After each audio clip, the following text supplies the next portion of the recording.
Seja bem-vindo a mais um encontro do Grupo Somos. Quem tem o porquê, enfrenta qualquer como. É pensando nessa frase de um prisioneiro do Holocausto nazista que nós vamos falar um pouquinho sobre a busca de sentido e propósito. Convidamos aqui uma pessoa da GLP e uma da GMT para esse bate-papo, para que, com base na experiência deles, eles falem um pouco conosco como é essa busca e como encontrar sentido em momentos difíceis da vida. Aproveitando também para convidar você a voltar lá no nosso website e conhecer os outros episódios que já foram gravados. Episódios sobre liderança em tempo de crise, comunicação não violenta e o poder da vulnerabilidade. E tem novidade, nós temos um e-mail que você pode entrar em contato conosco. Está aparecendo aqui embaixo, gruposomos@metrosf.com.br. Manda sugestão de pauta, sugestão de tema, sugestão de convidado ou simplesmente dá o seu feedback, se você está gostando, o que podemos melhorar. A gente conta com você para deixar esse projeto ainda melhor. Agora, fique com o episódio de hoje. Vicentini, seja bem-vindo, meu parceiro aqui de bancada hoje. Então vamos lá, Marcos Vicentini, e a minha frase é assim, ó. Ao compreender um propósito para a minha vida, eu passei a suportar as dificuldades com muito mais determinação e com muito menos sofrimento, cara. Olha, que maravilhoso, maravilhoso. É isso. E para nos ajudar a receber os nossos convidados, o Ferraz, o Cláudio Ferraz. Seja bem-vindo, Ferraz. Opa, obrigado aí. Saudações todo mundo, saudações quem estiver ouvindo a gente, vendo a gente. Eu sou o Ferraz, supervisor de manutenção lá da GMT, né? E, assim, a frase que me vem à mente aqui para colocar para vocês é que conhecimento, experiência, a gente pode ter muito, mas não serve para nada se a gente não compartilhar, não usar ela para ajudar os outros. E um propósito de ajudar os outros, gente, a gente consegue ter um benefício pessoal que, olha, não tem preço. Não só na ajuda com o outro, mas até mesmo para a gente mesmo, benefício próprio. Maravilha. Então, você que está assistindo aí, já pegou qual que é o nosso tema, né? Já viu lá no título do vídeo, do episódio, já sabe que nós vamos falar sobre propósito. E nós, aqui do Somos, fizemos questão de trazer dois convidados especiais aqui para esse bate-papo. Vocês já estão vendo eles aí na tela, né? Já sabem quem são, porque são famosíssimos os dois, né? E eu vou só falar um pouquinho aqui sobre eles antes de chamá-los. Supervisor na manutenção, tem 32 anos de metrô, todos eles na GMT, é esposo da Fabíola, pai da Sofia e do Gustavo. Em 2015, ele foi responsável pelo programa Ser Presente, que através de atendimentos individuais, mas melhorou muito, alcançou expressivos resultados com relação à melhoria da qualidade de vida das pessoas envolvidas e da produtividade dessas pessoas no seu ambiente de trabalho. Seja muito bem-vindo, meu amigo, parceiro Nicolau Simas. Olá, um prazer estar participando com vocês aqui. Estamos juntos aí nessa jornada aí para despertar as pessoas, né? Está na hora de despertar, de acordar, de fazer as coisas acontecerem. Maravilha, seja bem-vindo, obrigado pelo seu tempo, pela sua participação, que além de tudo isso, é fundador do Grupo Somos, está com a gente desde o início, desde o comecinho, nesse projeto. Junto com o Nicolau, lá da GLP, nós convidamos o supervisor de segurança, que tem 15 anos de metrô, é esposo da Fran, pai da Luísa e da Helena, e além de supervisor, é nadador, campeão mundial na Estônia pelo metrô e integrante da banda dos seguranças do metrô. Vocês devem conhecer ele de cara, porque ele ocupa um local de destaque no palco, é por isso que você já sabe que ele é da banda, né? Em 2017, foi um dos responsáveis pela criação do Projeto Soul, tá ali do lado atrás dele a placa, né? Que foi um projeto na gerência de operações, no departamento de segurança, que teve muita ênfase na busca de um propósito para as pessoas envolvidas ali naquele trabalho. Alcançando, assim, com esse projeto, resultados expressivos também, produtividade, de clima organizacional. Ou seja, aí conhece. Seja bem-vindo, Adolfo Ramos. Bom, prazer estar aqui. Obrigado pelas palavras. Projeto esse que nós criamos juntos, né, do SOU. Juntos. É uma honra estar aqui com vocês, com pessoas tão nobres, né, e enviar uma mensagem positiva para as pessoas. É um grande prazer estar aqui e espero poder corresponder às expectativas. Obrigado. Seja muito bem-vindo, Adolfo. Hoje, o Grupo Somos volta a se encontrar para falar sobre um tema muito necessário nos dias que estamos vivendo, tempos de pandemia, tempos de incerteza. A gente vem insistindo nisso nos últimos episódios, porque em meio a tantos desafios que a situação atual nos impõe, cabe uma reflexão que é super simples. O que nos move? Por que fazemos o que fazemos? O que tira a gente toda manhã da nossa cama às 4, 5, 6 da manhã, no seu horário que você levanta? Mas o que move você? E aí, se a gente for buscar um pouco de inspiração num cara chamado Viktor Frankl, ele disse uma frase que vai nos ajudar bastante. Ele disse: quem tem um porquê, enfrenta qualquer como.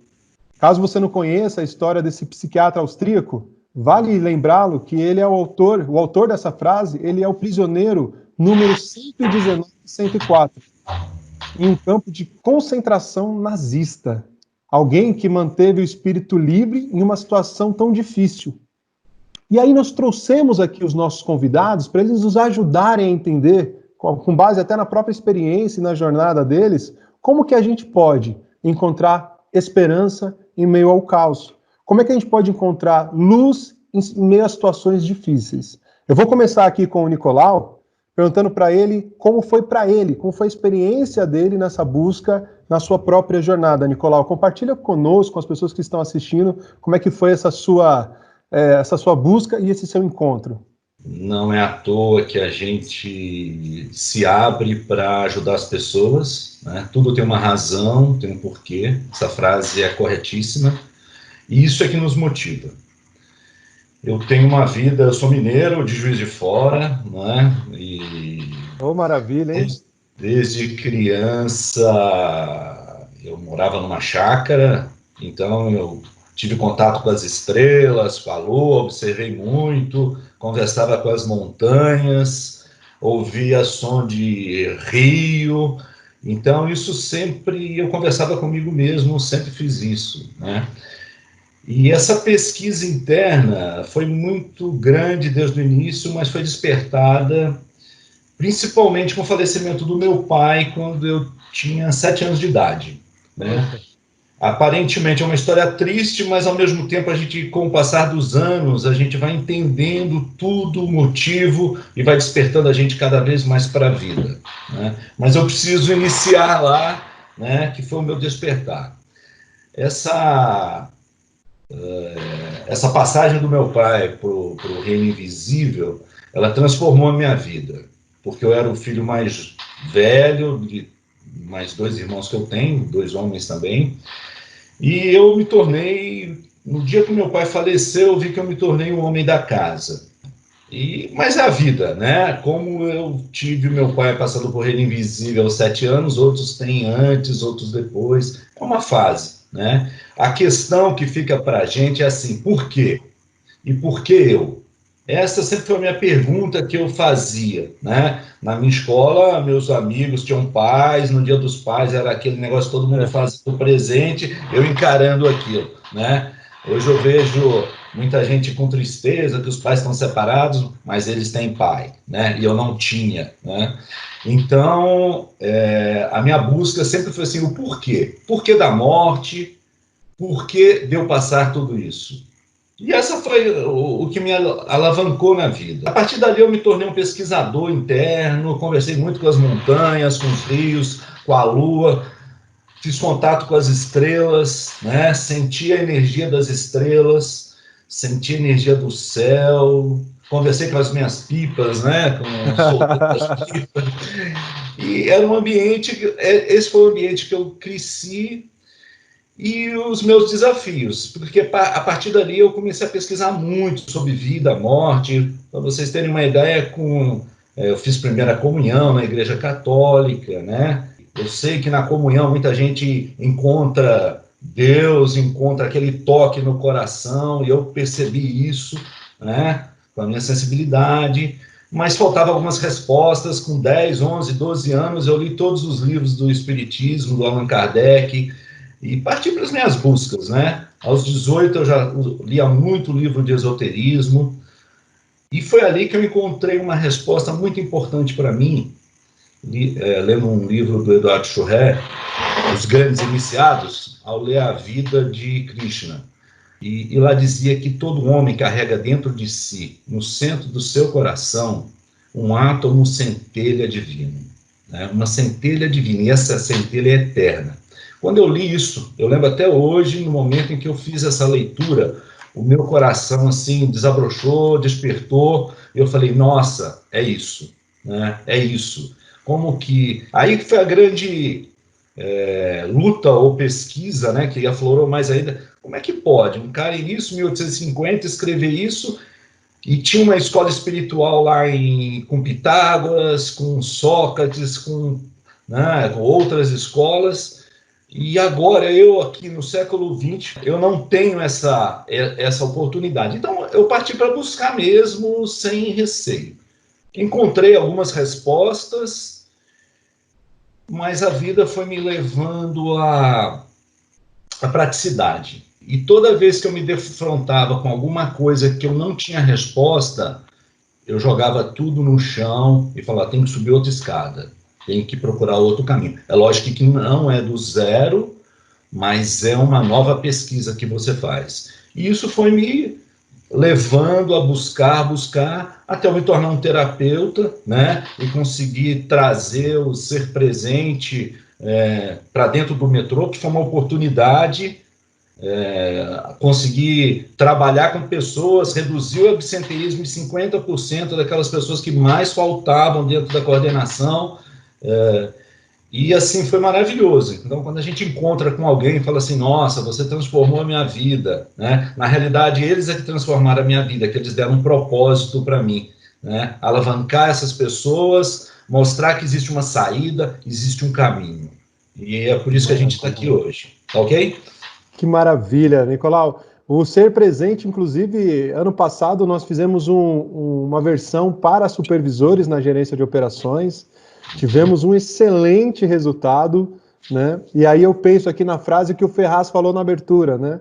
Encontrar propósito em melhorar a vida das pessoas. Isso é muito nobre. E eu queria só que você repetisse a frase que te impactou tanto, porque talvez alguém ouviu e falou assim, vou voltar o vídeo para ouvir de novo aquela frase. Cada um carrega de si algo eterno, a centelha divina. E essa, quando é tocada, ela não para mais de vibrar. E isso é que nos impulsiona para unir todo mundo, para mostrar que ela existe, que a eternidade existe dentro de nós. Obrigado, Nicolau. Obrigado por compartilhar a sua jornada conosco aqui, com as pessoas que estão assistindo. E junto com você aqui está o Adolfo. Adolfo também com uma história, eu conheço a história, vou ficar caladinho para não dar spoiler, vou deixar ele contar, de como foi para ele, né? Também na sua jornada ter encontrado essa esperança em meio ao caos, como ele encontrou propósito para criar até o Grupo Soul em 2017, como isso começa na sua ida para supervisor em 2014, mas já estou contando, né? Já falei que não ia contar e estou contando. Vamos lá, Adolfo. Oi, meus amigos, mais uma vez. É um prazer poder falar com vocês sobre qualquer assunto, porque é sempre um assunto positivo. E falar de propósito, então, é algo que move realmente a gente, né? Sensacional a frase que o Nicolau trouxe. E eu vejo o propósito de uma forma simples. Eu divido o propósito em dois blocos, né? O propósito ocasional e o propósito de vida mesmo, né? O propósito ocasional é aquele que você geralmente tem em um momento, como um objetivo. Por exemplo, eu tenho um propósito de fazer uma viagem. Eu tenho um propósito de comprar uma casa. E aí você acredita naquilo, você coloca uma energia, né? Até parafraseando o Dr. Nicolau, você coloca fé naquilo e você consegue aquilo, né? Quantas vezes eu já fiz essa pergunta a algumas pessoas e até hoje ninguém me respondeu positivamente. Eu pergunto, quantas vezes você já ficou doente no dia que você foi comemorar o aniversário do seu filho, no dia da festa do aniversário daquele ente querido que você ajudou a organizar? Quantas vezes você ficou doente no dia da sua festa de aniversário? Eu nunca, até hoje eu não escutei ninguém que falou assim, olha, eu fiquei doente. Eu não pude realizar a festa do meu filho, do meu ente querido, ou a minha festa porque eu fiquei doente. Porque você traça aquele propósito com tanta energia e com tanta fé que você realiza aquilo. Então eu vejo que existe o propósito ocasional que move a pessoa, que faz ela levantar realmente da cama ali e lutar por aquilo, trabalhar naquilo. Mas existe também na minha opinião, um propósito chamado propósito de vida, que ele é uma base, é quase que uma filosofia de vida, né? Existe uma palavra japonês, né, um termo usado no Japão chamado Ikigai, que ele diz que ele quer dizer que é a razão de viver, aquilo que te dá um motivo para levantar da cama e lutar todos os dias, aquilo que te faz acreditar, né? Eu tenho uma inspiração para o propósito de vida que eu escolhi, né? E essa inspiração é o meu irmão. Eu, com 8 anos de idade, jogava bola, jogava basquete, nadava um pouquinho, já tinha um pandeiro, gostava de fazer um sambinha ali, de colocar uma música e acompanhar no pandeiro. E tinha uma irmã que não gostava das mesmas coisas que eu. Ela gostava de brincar de boneca, ela gostava de brincar de casinha. E eu queria que ela me acompanhasse, mas ela não gostava muito. Então eu cheguei para os meus pais e pedi um irmãozinho. Falei, poxa, será que dava para fazer um irmãozinho para mim? Pedir para o Papai do Céu? Queria alguém para acompanhar, né? E aí meus pais falaram, olha, vamos tentar, né? E aí 1 ano depois, eu com 9 anos de idade, fui atendido esse pedido. E alguns dias depois que meu irmão nasceu, meu pai chegou com ele em casa, pediu para que eu sentasse no sofá da sala e me disse assim, olha, filho, segura o seu irmão aqui. E eu com ele no colo, ainda emocionado, escutei do meu pai a seguinte frase, mas aproveita bem ele, aproveita cada minuto, porque ele só tem 10 meses de vida. E aí, aquilo naquele momento, para mim, não fazia sentido nenhum. Eu falei, como isso? Eu sempre quis ter um irmão e eu só vou ter ele por 10 meses de vida? Como isso? E aí meu pai explicou, olha, filho, seu irmão tem microcefalia e conforme o cérebro dele for desenvolvendo e crescendo, a caixa craniana vai comprimir. E aí ele vai perdendo alguns sentidos, sensores, até chegar no estado vegetativo e via óbito, segundo as previsões médicas.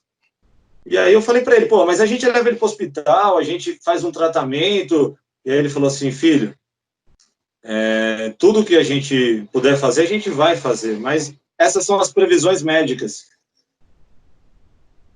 Os médicos disseram que basta a gente ter fé, porque é algo que é possível que aconteça, filho. Teve que lidar com uma notícia dessa com 9 anos, né? Você 9 anos. Tanto quanto para você quanto para o Nicolau, a vida já ficou desafiadora muito cedo. Verdade. E aí, naquele mesmo momento, eu pedi para o meu pai pegar meu pandeiro. E aí meu pai estranhou, né? Eu falei, traz o meu pandeiro, por favor, pai. E aí ele trouxe o pandeiro, né? E aí eu coloquei entre o meu irmão e eu o pandeiro e peguei a mãozinha dele e comecei a bater no pandeiro, né? E aí meus pais, o que você tá fazendo, né? E eu falei para ele, tudo que eu queria fazer em 10 meses, na vida inteira, tudo que eu queria fazer durante toda a vida com meu irmão, eu vou fazer nesses 10 meses.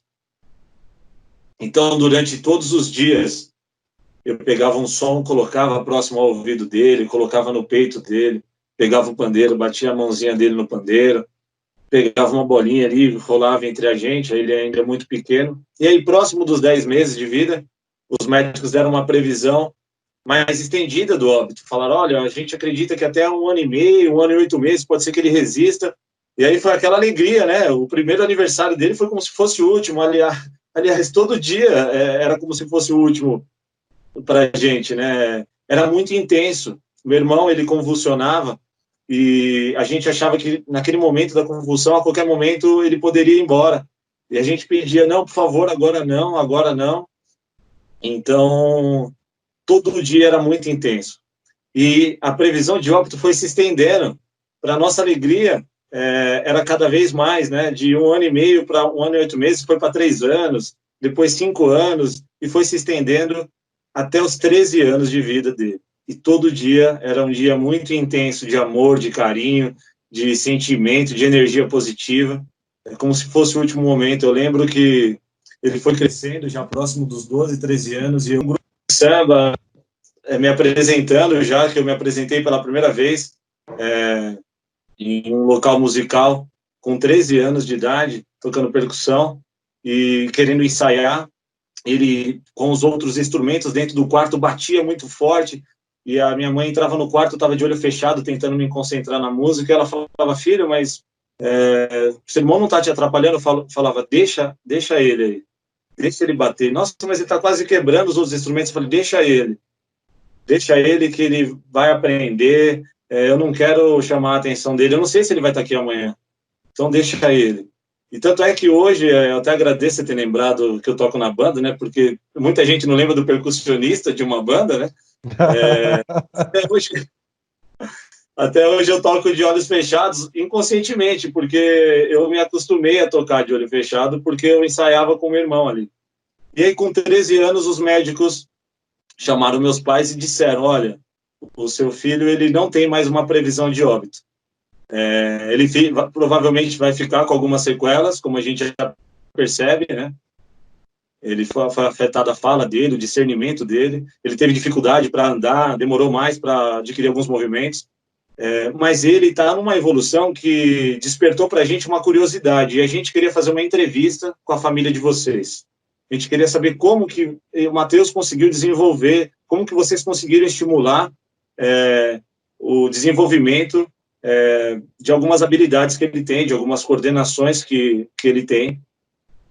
E aí foi feita essa entrevista, e no final de um período de entrevistas, né, de uma rotina acompanhada até, inclusive, por médicos, eles tiraram um diagnóstico, eles deram um diagnóstico. E nesse diagnóstico, a primeira coisa que o médico disse foi... A primeira coisa que eu tenho para falar para vocês é que a fé de vocês fez com que ele não tivesse mais nenhuma previsão de óbito.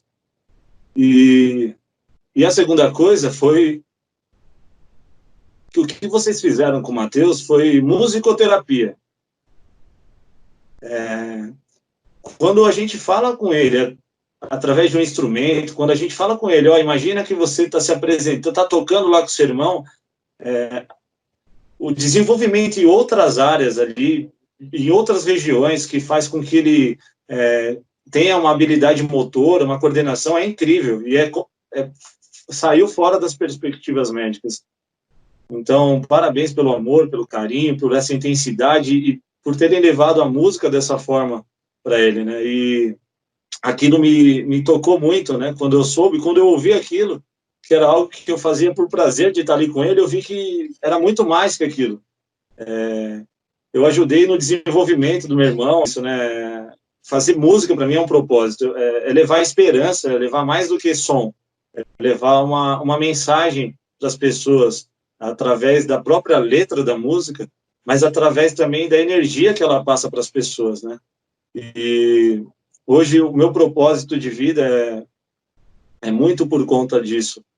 Quando eu via meus pais passando no preconceito de ter uma criança especial na família, a correria para o hospital, a correria para conseguir uma escola, eu vi que eles levantavam todos os dias da cama e venceram. Hoje, quando eu levanto da minha cama e vejo os desafios que não só meus pais passaram, meu irmão no dia a dia, lutando contra cada convulsão, se esforçando, eu me questiono, eu me pergunto, quem sou eu para parar? Quem sou eu para me deixar se abalar, se sentir assim?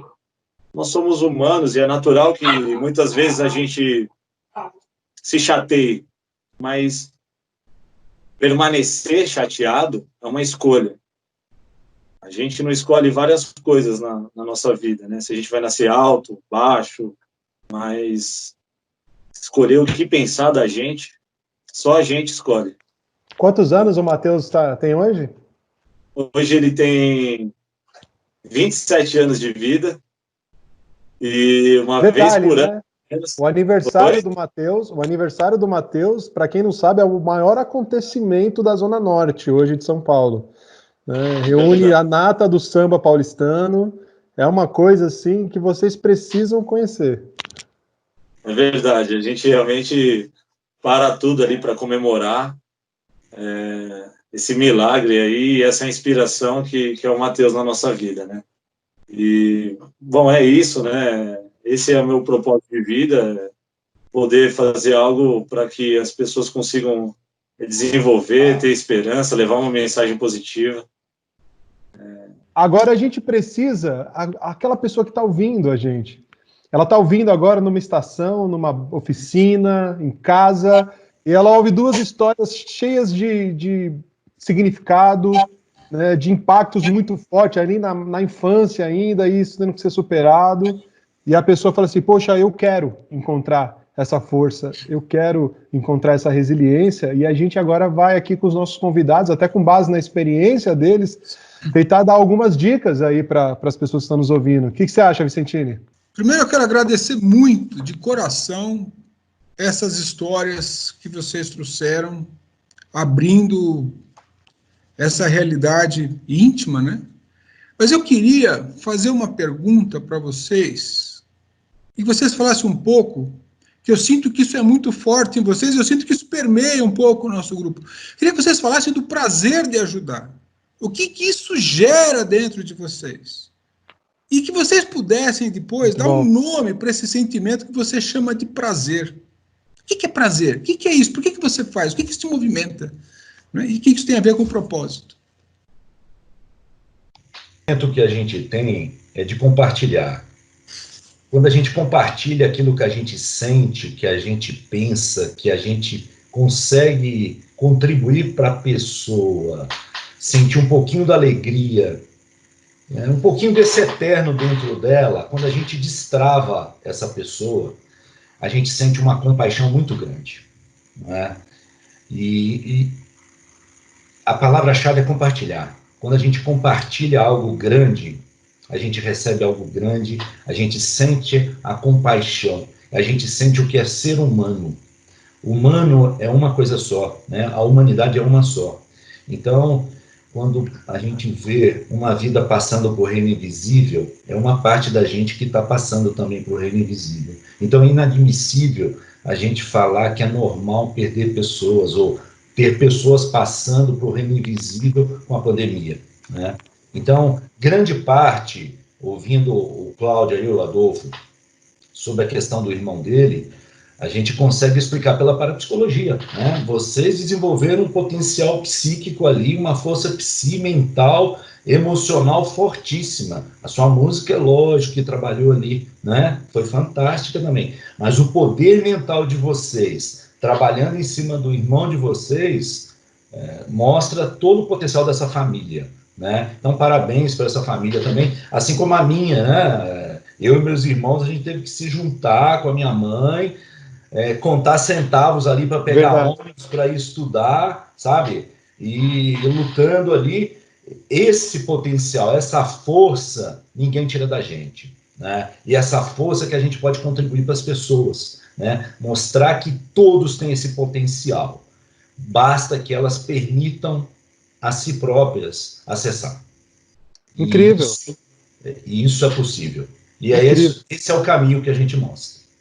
Nicolau, você está falando, e eu entendo aqui, que muito desse propósito que você e o Adolfo encontraram vem muito mais, e a pergunta do Vicentini foi muito oportuna por causa disso, numa busca mais da realização e da felicidade do próximo do que a própria em si, né? Às vezes as pessoas estão numa busca vazia de propósito porque elas estão buscando, talvez, só a realização própria, né? E é tão importante, como foi bem dito aqui, quando essa realização do outro, em ajudar, em compartilhar, se concretiza.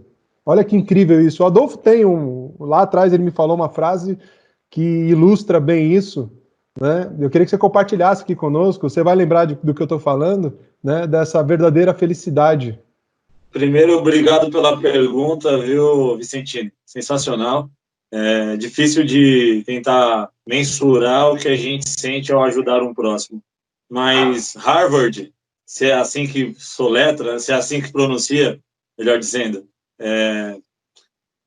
tentou descrever uma vez o sentimento chamado felicidade. Porque o ser humano, a todo momento, ele se sente insatisfeito, desde criança, né? Ele já ele demonstra uma insatisfação já para receber o primeiro alimento, né? Ele chora para poder mamar, e assim sucessivamente. Ele tem uma hora que ele quer uma roupa diferente, ele quer trocar o carro, e aí Harvard, o celular, ele quer mudar o celular. Harvard fez essa pergunta para alguns estudiosos ali: será que existe a felicidade plena? E aí, através dessa pesquisa, inclusive científica, eles descobriram que o nosso organismo reage de uma forma muito diferente quando a gente consegue fazer o bem a alguém, quando a gente consegue fazer alguém feliz. E quando a gente consegue fazer isso, muitas vezes a gente não se permite desfrutar dessa alegria do próximo, porque aquilo não muda, aquele sentimento que você levou a pessoa a construir, de felicidade, de vencer um desafio, aquela ajuda que você deu, seja de qual for o nível para aquela pessoa, ela precisa te trazer uma satisfação, e você precisa desfrutar dela. Não necessariamente você faz em troca disso, mas quando você faz isso, você precisa se sentir à vontade e se sentir feliz. Qual que é o sentimento que você tem em ajudar alguém? É uma felicidade plena. Tanto na história do Nicolau quanto na história do Adolfo, eu percebi que houve aí um momento de olhar para dentro. Então, essa busca do propósito, ao que tudo indica, começa com um autoconhecimento mais apurado, né? Então, por motivos diferentes, mas ao mesmo tempo semelhantes em alguns aspectos, vocês tiveram que fazer isso muito cedo. Como é que para vocês, como é que foi esse processo de autoconhecimento, de olhar para dentro de si, né, entender como funcionavam as coisas dentro de você, para então conviver bem com o mundo externo, conviver bem com as pessoas, conviver bem com a família, né, com a sociedade. Como é que foi esse processo? Bom, o processo do autoconhecimento, eu sempre falo nas palestras que eu não sei como é que aqueles gregos já sabiam disso, né? Mas 600, 700 anos antes de Cristo, no Templo de Delfos estava escrito: conhece-te a ti mesmo e conhecerás os deuses e o universo. E é isso que eu fiz, né? E é isso que a gente faz, assim, aquele que mergulha dentro de si, na realidade tem que ser muito forte, né? Tem que ter uma energia, às vezes a gente até é taxado de muito franco, petulante, né, para algumas pessoas, mas a gente tem que ter essa energia para mergulhar dentro da gente, porque senão a gente não faz esse processo. As barreiras, o que mostra fora, tudo que se manifesta fora, são barreiras que é como se desestimulasse a gente. Então, você vendo uma televisão, você vendo qualquer coisa para distrair, leva você... Não é que você não possa fazer isso, você pode, mas de forma limitada. Mas o mergulho interno, ele é muito intenso, né?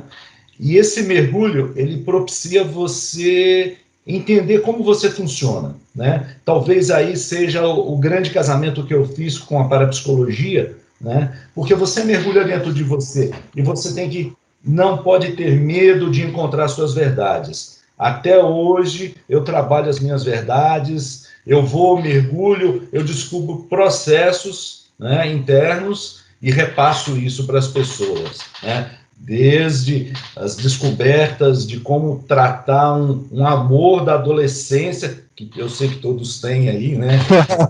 A imagem, né, de uma mulher linda lá, adolescente, que você tem lá, que é a tua flor, né? E as mulheres têm o teu príncipe lá, a gente tem a rainha da gente. Então, como tratar isso dentro de você, né? Como lidar com aquela imagem da adolescência, daquele amor que ficou lá gravado dentro de você. E é isso, esses mergulhos que a gente tem que fazer. Uma das causas da depressão que tanto assola aí as pessoas, a causa primária, geralmente está ligada a uma passagem do ente querido, né, para o reino invisível. A gente não usa mais a palavra perda, não existe perda, é uma passagem, né, energética que acontece ali, e a pessoa consegue mergulhar e ver isso quando ela está num tratamento terapêutico, né? E o que acontece?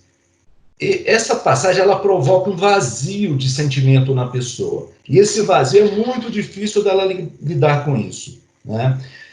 Quando eu tive a passagem do meu pai com 7 anos, eu senti esse vazio, mas ele foi preenchido com essa busca de Deus. Na realidade, buscar a eternidade é buscar Deus, né? Então, quando eu me sinto vazio, eu aciono essa energia para buscar Deus, para buscar a eternidade, para buscar a razão. E esse mergulho é feito dentro da gente, né? E aí você começa a destravar mesmo, né? É como se a gente tivesse vários cadeados lá, você começa a destravar os medos, né? Porque hoje, o que retém a gente são os medos, as vergonhas. Isso faz com que a gente vibre baixo e a gente se prenda e tenha vergonha das coisas, de falar as coisas. Quando você começa a destravar a si mesmo, começa a acontecer algo muito interessante. A energia começa a fluir e você começa a perceber esse universo. Um universo muito maior, muito mais forte, muito mais intenso, e a gente só tem uma opção: compartilhar, ter compaixão das pessoas e passar isso adiante. Ô, Nicolau, o grande segredo aqui que você está compartilhando esses momentos de perda, ou esses momentos de pandemia, de incerteza, às vezes a perda até de um emprego, naturalmente vai gerar o vazio. E se eu ficar perdido no vazio, eu perco o propósito, eu perco o meu porquê. Eu volto lá no Viktor Frankl, eu deixo de ter um porquê para enfrentar qualquer como. Então você mostrou que rapidamente esse seu vazio foi preenchido com uma busca do eterno, uma busca da divindade. O Adolfo ele encontrou ali na busca de dar propósito por irmão. O segredo, talvez, que veio nessa sua fala agora, talvez para quem está ouvindo, é que ela entrou nesse vazio e ela não preencheu ainda com algo que possa novamente trazer energia. É bem isso que você está falando? É isso que... É isso, Você, na realidade, com o pensamento, você gera um anseio muito grande pela verdade. E essa verdade você só encontra em Deus, na eternidade. Então, quando você lança esse anseio pela verdade, você está lançando um pedido que está além do mundo. Maravilha. E vem um cobertor para a gente. E esse cobertor é fantástico. Maravilha, maravilha. Okay? Ô, Adolfo, eu te conheço bem, o Ferraz aqui já vai fazer também uma pergunta, mas sobre isso, depois de 6 anos de convivência, eu sempre admirei o seu poder, é um poder sobrenatural, um superpoder que você tem de simplificar as coisas. Então, na nossa jornada aí juntos de supervisor, você sempre foi aquele cara que, diante de situações muito difíceis, filtrava aquilo dentro de você e simplificava. E aquilo que para mim era complicado demais, difícil demais, quando você traduzia, apertava a tecla SAP, virava simples. Né? E você tem uma frase que eu gosto muito, que é: ninguém pode nos fazer se sentir mal, ou nos sentir humilhados, ou nos sentir... Né? É a gente que tem que se permitir isso. Eu queria que você falasse como é que vem, então, esse autoconhecimento, assim como eu perguntei para o Nicolau, para você, né, de forma muito prática, pela sua experiência, você consegue fazer esse filtro dentro, interno, antes de ser impactado por aquilo.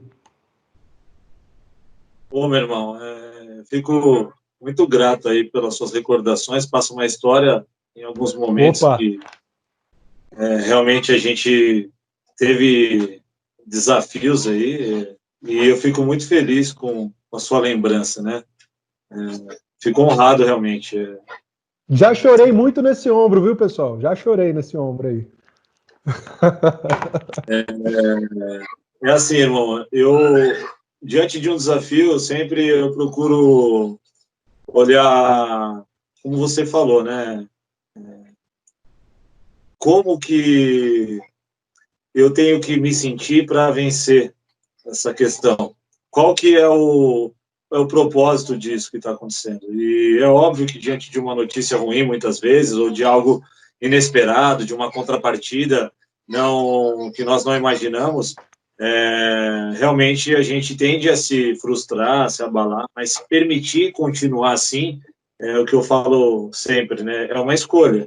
E não é a pessoa que vai me ofender, eu que vou me permitir me sentir ofendido.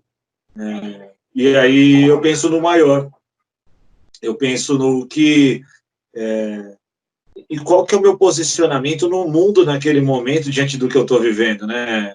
Eu deixo de estar dentro daquela caixinha, daquele âmbito, porque a pessoa não muda pelo cargo que ela ocupa, pelo crachá que ela usa, ela continua sendo a mesma pessoa. O que muda é o ambiente onde ela está. E aí eu me localizo. Qual é o meu propósito no mundo, né? Será que isso vai realmente me abalar a um ponto de eu parar? Eu tenho que receber isso com muito cuidado, eu tenho que analisar o que eu tô ouvindo, o que eu estou passando, e seguir de uma forma diferente, ou continuar acreditando dentro daquilo que eu tenho como propósito. Muitas vezes a pessoa está dentro daquele âmbito, seja ele escolar, seja ele familiar, seja ele, e aí ele para tudo e aquilo vira uma questão de necessidade de convencimento do outro. E aí ele tem que fazer com que o outro se convença daquilo e entra numa contrapartida que muitas vezes vai trazer um sentimento desnecessário para aquele momento. Então eu vejo de uma forma simples, tento avaliar e entender qual que é o objetivo do todo naquele momento. E aí eu tento moldar a forma de se chegar naquele objetivo, sempre olhando para o lado humano. Que é como a gente fala, como o Nicolau falou muito bem aqui, que a fazer gestão de pessoas, né, tá para a pessoa, né, não tá para o cargo, não tá para a hierarquia, tá para a pessoa, né, toda pessoa pode fazer a gestão. E muitas vezes você vai fazer a gestão daquela pessoa que está te contradizendo, está se opondo, seja ela qual for o nível hierárquico, qual for o âmbito onde você estiver, né? Então, eu tento analisar dessa forma simples, né? Dessas duas formas, né? Como eu tenho que me sentir para poder lidar com aquilo, então eu não posso me sentir dessa forma, senão eu vou dar uma resposta que eu não gostaria, depois lá na frente, então eu vou me sentir da forma com que eu gostaria, e depois, peraí, mas o mundo é muito maior do que isso. Realmente eu vou fazer uma tempestade, um copo d'água agora? Não, calma, eu tenho um propósito maior. Então eu continuo, é vírgula, não ponto final, vamos seguir em frente. Maravilha. Obrigado, Adolfo. Ferraz. Primeiramente, até quero agradecer aí a confiança por vocês estarem expondo aí como vocês trilharam esse caminho, né? E eu fico pensando nas pessoas que estão ouvindo a gente e frente ao que o Nicolau, ao Cláudio Adolfo está colocando, né? E em paralelo fazendo aqui algumas conexões com até mesmo a minha vida, né? A questão de eventualmente você ter lá atrás no passado um momento de dificuldade, de alguma coisa que o destino coloca na sua frente, que a princípio você vê como um problemão, né? E a partir daí, quando você se vê sem respostas, sem entender porquê, eu vejo que isso é algo mais ou menos comum a todas as pessoas que trilham esse caminho, né? Elas se voltam ou para a natureza, ou para o universo, ou para a introspecção, tentando buscar uma resposta do porquê daquilo. E aí, conforme você vai avançando no tempo, eu percebo que, assim, chega num ponto em que você tem que se volta para você mesmo, por que eu? E aí, nesse processo de autoanálise, você vai se aprofundando, chega num ponto que, caramba, eu avanço ou não avanço? Como o Nicolau bem citou, precisa ter coragem para você avançar e poder fazer uma autocrítica sincera, olhar para você, enxergar suas mazelas, né? E tratar essas feridinhas, essas caixinhas fechadas que a gente traz lá do passado, para superá-las. Quando você consegue vencer esse medo, né, com coragem, né, fazer com que essa coragem venha à tona e transponha essa barreira, que é um ponto assim que eu vejo fundamental na jornada do autoconhecimento, como vocês já bem citaram, parece que a coisa flui, né? Evolui. Parece que muda uma chavinha na sua cabeça que aí o teu propósito fica claro. As coisas que eventualmente eram problemas, elas passam a fazer parte de um todo, né? Você se reposiciona como aquilo, frente àquilo, como o Cláudio bem colocou, a postura que você toma em frente àquilo faz toda a diferença. Como eu vou agir frente a isso? Eu posso agir de uma forma negativa, né? E aí, o que você vai ganhar com isso? Né? Ou não, encarar tudo de uma forma positiva, não, peraí, tal, vamos resolver, vamos acontecer, aquela conversa difícil, né? Então, eu estou, assim, maravilhado por ver que, salvo as particularidades da história de cada um, intensidade maior, menor, mas o caminho é meio que comum, sabe? Existem os problemas, existe a busca pelos porquês daquilo, você procura em tudo quanto é canto, não acha, e a resposta está dentro de você. O seu Deus interior, Deus está aqui dentro da gente. Né? Pode chamar de Deus, de Alá, de Jeová, não importa, de universo, né? Está dentro. É uma busca interna. Quando você consegue descobrir isso, você se torna uma pessoa melhor. E é só assim, a partir do momento que você começa a trilhar a jornada de ser uma pessoa melhor, aí sim você consegue ajudar as outras pessoas, né? Então eu estou aqui estupefato, quero dar os parabéns para o Cláudio, os parabéns para o Nicolau, pela participação aqui, porque, acima de tudo, eu estou aprendendo com vocês, tá? Eu estou aqui de espectador. Estamos todos, né? Estamos todos, Ferraz. É muito bom ouvir, em dias de crise e de pandemia mundial, pessoas que, pela própria experiência, não estão falando de teoria aqui, eles estão falando do que viveram. Que a crise, como o Ferraz bem falou agora, ela pode ser uma baita oportunidade. Nicolau, tá contigo. Você levantou a mão. Isso. Eu só queria colocar que quando você tem uma tristeza pela frente, que a vida te, né, coloca frente a uma perda ou uma dor, né, intensa, eu tenho uma experiência interessante, né, que foi onde eu fui levado a esse caminho da terapia, né, de me tornar um terapeuta.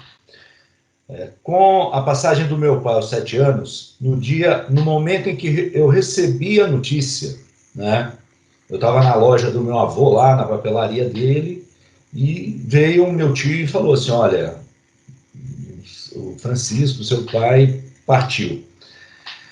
Eu senti uma dor intensa tão grande e eu me ausentei ali, né? Ausentei assim, eu fiz uma projeção que dali a 10 anos eu estaria bem. Então eu teria 17 anos, o meu irmão 16, o meu outro irmão 7 e 10, porque ele nasceu, quando meu pai faleceu, ele estava na barriga da minha mãe ainda, né? Minha mãe estava grávida. Então eu projetei 10 anos depois. E eu consegui superar ali. Chorei, mas chorei pouco e fui levando. Pois é, esse sentimento guardado ali naquele momento, ele ficou cristalizado. E eu só percebi isso, mesmo pesquisando, olha só, lendo, buscando Deus, participando de religiões, de tudo, de muita coisa que eu pesquisei, né? Numa terapia, numa constelação familiar, que eu fui conhecer como era, a mulher falou assim para mim, a consteladora: você quer se despedir do seu pai? Aquela dor estava gravada dentro de mim. Saiu uma energia que estava parada no meu coração e eu chorei como uma criança de 7 anos deveria ter chorado lá. E isso, eu já tinha 47 anos, né? Então, há 7 anos atrás, eu chorei a dor de um menino de 7 anos. E aquilo foi um alívio para mim. Então, a gente não tem que fugir dos momentos. A grande lição que eu aprendi ali é que a gente não foge dos momentos, né? A gente positiva, entende o momento, sente aquela dor, mas tem esperança, lança o anseio para buscar algo maior, né? Lança a resposta, lança a busca da resposta. Eu parti para buscar a resposta. Então, eu queria compartilhar com vocês essa dor. Muito obrigado. Muito obrigado, Nicolau. Destravado isso, né? O Nicolau de 7 anos foi destravado aos 47, né? E depois que eu descobri isso, eu falei, que maravilha é essa? De se sentir leve no mundo, né? Porque eu me sentia pesado.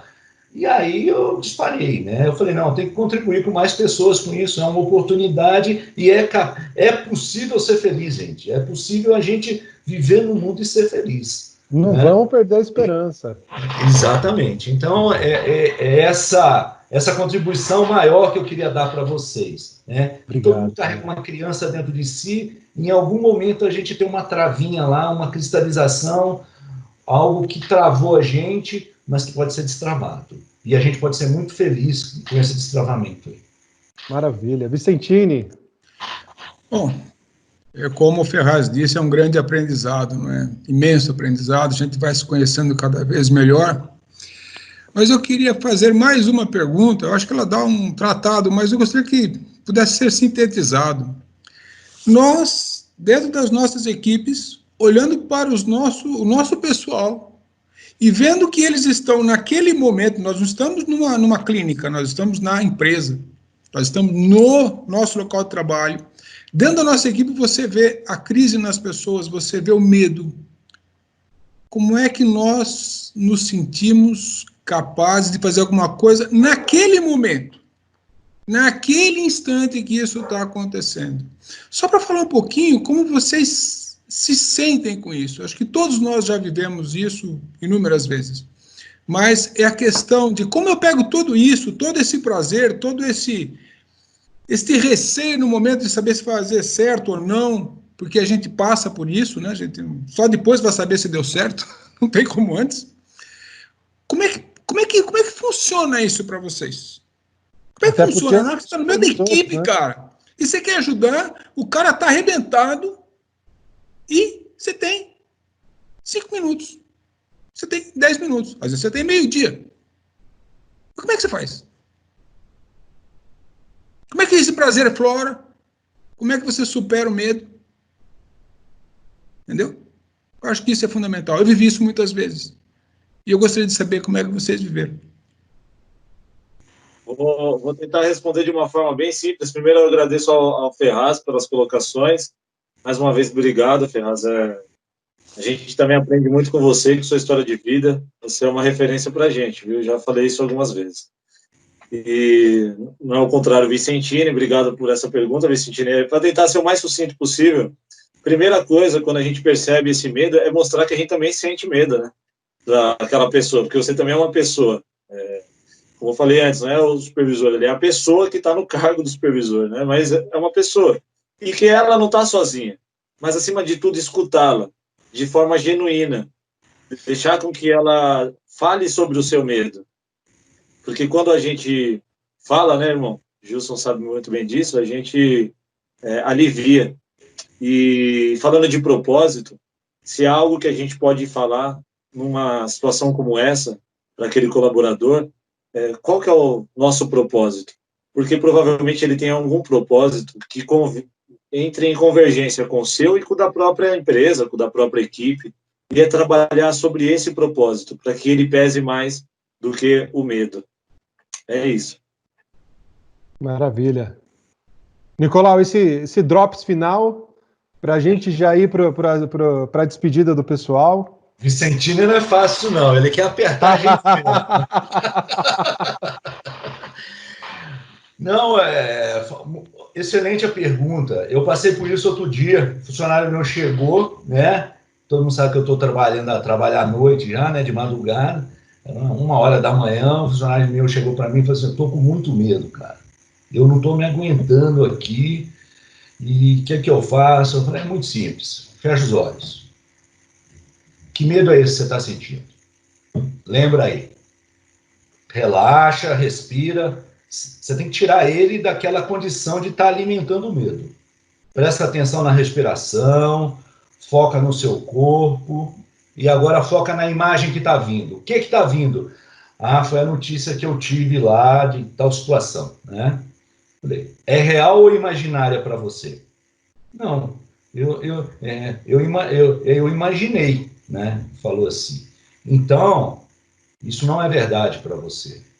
Então você está projetando algo que não é real. O que é real agora? Você está frente a mim, junto comigo aqui, conversando comigo. Essa é a realidade. Traz para o presente. Quando você entra em contato com a verdade absoluta, Sensacional. o medo Sensacional. vai. O medo se esvai. Então ali ela já saiu boa, ali em 5 minutos a gente deixou a pessoa bem. Mas levou anos para me chegar nisso, né? Gente, a gente precisa... O que eu queria compartilhar para vocês é isso, né? É o lado prático, né? Tem que ter o lado prático, né? A teoria é muito legal, mas assim, e agora, né? Nessa pandemia aqui, quem está lidando com a realidade, não é isso? Então, é isso. Tem saídas, dá para ser feliz e vamos em frente. E toca um samba, né? Daqui a pouco tem o nossa cereja no bolo. O episódio de hoje termina com um samba da Banda dos Seguranças do Metrô. Você aparece naquele vídeo, Adolfo? Aparece, né? Um pouquinho, mas aparece, irmão. Aquele vídeo aparece. Gente, o nosso tempo, infelizmente, acabou. Eu agradeço muito, muito mesmo, Adolfo e Nicolau, pela participação de vocês aqui. Quero aí deixar aberto para a despedida, considerações finais. Vou começar aqui com os anfitriões. Começar com o Ferraz, deixar aí a sua mensagem final. Ferraz. Bom, gente, novamente, me dirigindo, primeiramente, aliás, agradecer aos convidados aqui por essa experiência que eles nos passaram, né? E para o pessoal que está assistindo a gente, deixar o recado. Por pior que seja a situação, eventualmente, que cada um esteja vivendo, eventualmente você tem que dar aquela parada, aquela respirada, buscar dentro de si a resposta. Não encontrou? Peça ajuda, sabe? O exemplo aí que o Nicolau deu, você mostrar a sua vulnerabilidade, a gente discute muito isso, ela tem um poder que as pessoas não fazem ideia, sabe? Por que eu tenho que saber de tudo? Por que eu não posso me dar, eventualmente, a possibilidade de falar, não sei, sabe? Eu estou sofrendo, né? Então, quando você não consegue tratar isso, né, busca ajuda. Que quando você começa a tratar essas coisinhas, a descobrir as respostas para essas coisas, a tua vida vai tomando um rumo de tal forma que vão surgindo sinais que te mostram o propósito, sabe? Cada um de nós tem um propósito. E esse propósito, uma vez encontrado, é garantia por várias experiências de várias pessoas que a gente tem convivido, eles te dão um retorno que não tem preço, né? E quero agradecer mais uma vez a oportunidade. Obrigado do fundo do meu coração a cada um de vocês por estarmos juntos aqui. Maravilha. E o Ferraz falou em vulnerabilidade. Você que está assistindo, tem um episódio sobre vulnerabilidade do Somos. Dá uma clicada lá e se aprofunda um pouquinho mais nesse tema. Tá lá o Reinaldo, Facina, o Vicentini estava comigo recebendo eles. Tá bem bacana. Vicentini, você? Bom, eu só tenho a agradecer, sabe? E eu estou, assim, com um sentimento incrível de pertencimento a esse grupo. E sinto um sentimento de estar orgulhoso de estar aqui, sabe? Me sentindo bem, um prazer enorme de estar aqui, né? De estar compartilhando com vocês e com vocês compartilhando com a gente uma vida inteira, né? Eu só... Namastê, cara. Muito obrigado Vicentini. Nós que agradecemos. Adolfo, deixa seu recado final. Obrigado pela sua participação. Eu que agradeço, de coração, poder ter compartilhado essa história do meu irmão, um dos desafios que enfrentei nessa vida e que hoje eu conto com ele do meu lado. Toca melhor do que eu, ele toca com as duas mãos e eu toco só com a direita. Ele tem 27 anos, toca melhor do que eu. Uma vez por ano, pelo menos, ele toca com a banda. Eu me sinto muito orgulhoso em falar dele, é a minha inspiração. E você tinha dito antes da primeira pergunta do Vicentino, irmão, se a gente pudesse deixar uma dica, eu deixaria para que aquele que não tem um propósito ainda muito bem definido, buscar um, começando de uma forma simples. Escolher uma área da sua vida onde você queira focar, seja na sua qualidade de vida, na sua saúde, seja para a sua família. Começar com algo pequeno, sabe? Nada muito grande, sabe? Se desprender de grandiosidades, assim, nesse sentido, e fazer algo simples, ajudar alguém. Eu vou ajudar uma pessoa, eu vou ajudar uma família, sabe? Traçar algo simples e perseverar nesse propósito, sabe? Porque existe uma frase, se eu não me engano, é do Benjamin Disraeli, não sei se é assim que se pronuncia, que ele disse que o sucesso é a constância no propósito. Perseverar nesse propósito, que eu tenho certeza que você vai conseguir, sim, principalmente se esse propósito for de ajudar alguém, você vai conseguir uma felicidade plena. Mais uma vez, muito obrigado a todos, obrigado pela honra. Obrigado. Foi um grande prazer estar aqui com vocês, contem sempre comigo. Obrigado. Nicolau. Olha, foi um prazer participar aqui desse bate-papo, né? E compartilhar minha história de vida, que sirva como muitos outros já compartilharam, né? E a única coisa que eu tenho para falar é assim: quando eu senti o maior vazio da minha vida, eu senti a ajuda vindo e tocando o meu coração, né? E esse toque no meu coração eu sinto até hoje. E eu compartilho ele com vocês e com todos aqueles que pertencem à humanidade, tá bom? É isso. Muito obrigado a todos. Aqui a gente termina essa nossa gravação, esse nosso encontro. Quero dizer para você uma frase que eu vou aqui compartilhar de bastidor. Quando a gente estava preparando esse episódio, nós tivemos um bate-papo e uma coisa que eu ouvi do Nicolau, eu vou repetir aqui como encerramento. Nós falávamos sobre encontrar o propósito em meio a situações de crise, pensando como é que nós faríamos, estruturaríamos esse programa. E ele falou assim, estamos ouvindo falar muito em vai passar, né? Então as campanhas publicitárias, né, os jornais, as pessoas querendo dar esperança, elas estão falando vai passar. Mas existe uma forma melhor de falar, e aí eu vou deixar ele, o autor da frase. Existe uma forma melhor para lidar com esse momento. E qual é essa forma, Nicolau? Já passou, né? Nós estamos vivos, presentes, e a nossa vida vibra. Quem não tem vida é pedra. Nós vivemos, então vamos vibrar, vamos para frente com todos os cuidados, não é para ser promíscuo nas coisas, né? Com inteligência, com consciência, vamos colocar a consciência muito mais vibrante, vamos elevar um nível de vibração nossa aí, mas já passou, nós aprendemos muito, é isso aí. Já passou, gente, obrigado pelo seu tempo. E fica mais uma vez o nosso pedido, entre em contato conosco, o seu feedback é muito importante. Então lembrando, gruposomos@metroce.com.br. E hoje nós queremos fechar de uma forma especial, você já está ouvindo, né? Tem uma participação especial da Banda do Segurança do Metrô, nós tivemos o Adolfo participando hoje, e não poderíamos deixar de terminar esse programa com uma música da BSM. Aproveite a música e até o próximo episódio. A vida é pra quem sabe viver, procure aprender a arte, pra quando apanhar não se abater, ganhar e perder faz parte. Levante a cabeça, amigo, a vida não é tão ruim. Um dia a gente perde, mas nem sempre o jogo é assim.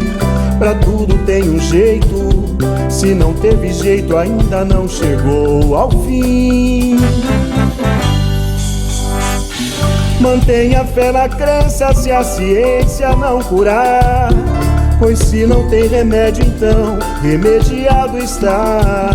Já é um vencedor quem sabe a dor de uma derrota enfrentar. E a quem Deus prometeu jamais faltou, na hora certa o bom Deus dará. Deus é maior, maior é Deus, quem tá com Ele nunca está só. O O que seria do mundo sem ele? Deus é maior, maior é Deus. Quem tá com ele nunca está só. O que seria do mundo sem ele? Chega de chorar, você já sofreu demais, agora chega. Chega de achar que tudo se acabou. Pode a dor uma noite durar, mas um novo dia sempre vai raiar, e quando menos se esperar, clarear.